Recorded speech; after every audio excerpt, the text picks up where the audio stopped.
சொத்து சகம் வேண்டாம், பட்டங்களை வாங்கி தரும் பதவியும் வேண்டாம்,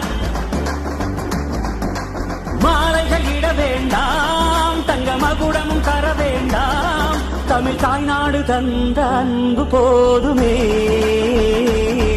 என் ஒரு துளி வியர்வைக்கு ஒரு பவுன் தங்க காசு கொடுத்தது தமிழ் அல்லவா? என் உடல் பொருள் ஆவியை தமிழுக்கும் தமிழக்கும் கொடுப்பது முறை அல்லவா?